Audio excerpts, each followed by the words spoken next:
क्या हुआ जब डॉक्टरों ने रेशमा की हालत को देखकर अपने हाथ खड़े कर लिए। सुनिए इस कहानी में।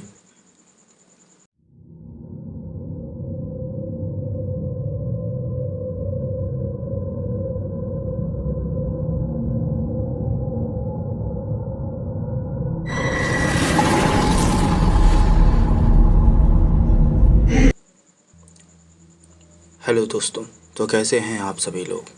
आशा करता हूँ आप लोग अच्छे होंगे। मैं आपका दोस्त आज आपके लिए एक ऐसी कहानी लेकर के आया हूँ जिसे सुनने के बाद आपके रोंगटे खड़े हो जाएंगे।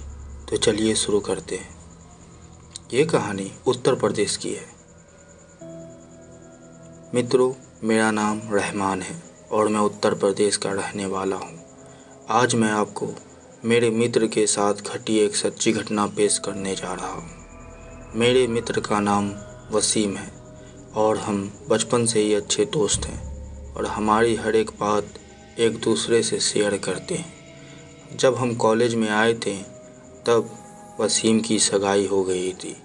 वो उसकी मंगेतर से, जिसका नाम रेशमा था, बहुत प्यार करता था और वो दोनों रात भर मोबाइल पर बातें करते थे।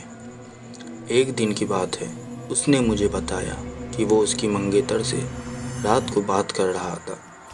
वसीम ने उसकी मंगेतर को मिलने के लिए बोला तो उसकी मंगेतर बदली हुई आवाज़ में बोली, तू ज़्यादा मत बोल वरना तेरे को वहीं दफन कर दूंगी।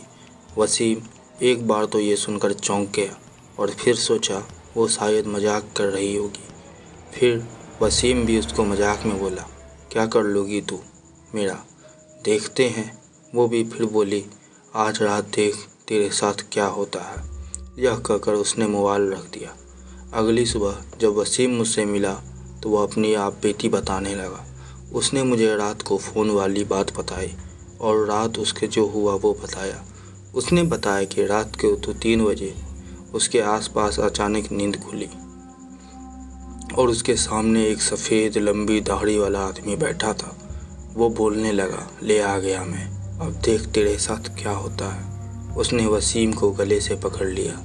ऊपर ऊपर मेरी सांस रुक गई। वसीम ने उसी वक्त अल्लाह का नाम लेते हुए नमाज़ पढ़ना शुरू कर दिया और वो उसके सामने से गायब हो गया। मुझे उसकी बात सुनकर बड़ा अचंभा हुआ कि ऐसा कैसे हो सकता है। उसके अगले दिन वसीम ने फिर अपनी मंगेतर से मोबाइल पर बात की और बोला, कल रात तुम मुझे क्या अनाप शनाप बोल रही थी। उसकी मंगेतर ने कहा, ऐसा कैसे हो सकता है जबकि कल तो मैंने फ़ोन ही नहीं किया था। ये सुनकर वसीम के रोंगटे खड़े हो गए और उसने तुरंत फ़ोन काट दिया। उसी वक्त वसीम ने मुझे फ़ोन किया कि उसकी मंगेतर की तबीयत ख़राब है और कल उसके घर चलना है। अगले दिन हम दोनों तैयार होकर वसीम की मंगेतर के घर गए। वहाँ हमने दरवाज़ा खटखटाया तो उसकी मंगेतर सामने खड़ी थी और बदली हुई आदमी की आवाज़ में बोली, तू फिर आ गया। तूने अगर अंदर कदम रखा तो यहीं पे तेरा जनाजा निकाल दूंगी। वसीम बोला कि यह क्या बोल रही हो तू। वसीम आगे था और जैसे ही उसने घर में कदम रखा उसकी मंगेतर ने दीवार पर टंगी तस्वीर उतार कर वसीम के सर पर दे मारी। उसके सर से खून बहने लगा। वसीम के ससुर और सालों ने उसकी मंगेतर को पकड़कर बिठाया। फिर उसके साले ने वसीम के सर पर पट्टी बांधी। रेशमा के दादाजी ने बताया कि रेशमा को जिनका साया लग गया है। इस पर वसीम के ससुर ने उन्हें अपना मुंह बंद रखने को कहा। थोड़ी देर रुककर हम वहां से सीधे अस्पताल जाकर ढंग से पट्टी करवाए। उसके अगले ही दिन मुझे वसीम का फ़ोन आया कि रेशमा की तबीयत बहुत ख़राब है और वो अस्पताल में भर्ती है। वसीम ने बाइक निकाली और हम दोनों जल्दी अस्पताल पहुँचे। वहाँ पर पहुँचते ही हमने डॉक्टर से रेशमा की हालत पूछी तो उसने बताया कि उसकी हालत बहुत नाजुक है, कोई असली बीमारी का पता नहीं चल रहा और उसके घर वाले को डॉक्टर ने रेशमा को घर ले जाने के लिए कहा। सभी हैरान थे कि ऐसी क्या बीमारी है जिसका इलाज डॉक्टर के पास भी नहीं। फिर उसके घर वाले रेशमा को घर ले आए। रेशमा ने वसीम को बुलाया और कहा कि मैं अब ज़्यादा दिन जिंदा नहीं रह पाऊँगी और तुम किसी अच्छी लड़की से शादी कर लेना। ये सुनकर वसीम की आंखों में आंसू आ गए और बोलने लगा कि मैं तुम्हें मरने नहीं दूंगा। फिर रेशमा जी के दादाजी ने उसके पास ही के पीर बाबा के पास ले जाने को कहा। हम उसको पीर बाबा के पास ले गए और पीर बाबा ने बताया कि इसको एक बुरे जिन ने पकड़ लिया है, जिसकी वजह से वो इसके शरीर को नुकसान पहुंचा रहा है और बहुत देर हो गई है।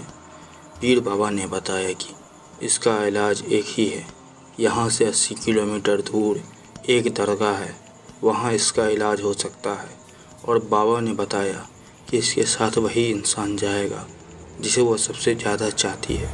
वसीम ने कहा, मैं चला जाऊंगा, मुझे बाइक भी चलाने आती है। रात के 3 बजे रेशमा और वसीम दोनों बाइक पर निकल पड़े, लेकिन आधे घंटे बाद किसी का फ़ोन आया कि वसीम और रेशमा दोनों एक्सीडेंट में मारे गए। ये सुनकर मेरा रो रो कर बहुत बुरा हाल हो गया। मेरे तो सबसे अच्छे दोस्त अब दुनिया में नहीं रहे।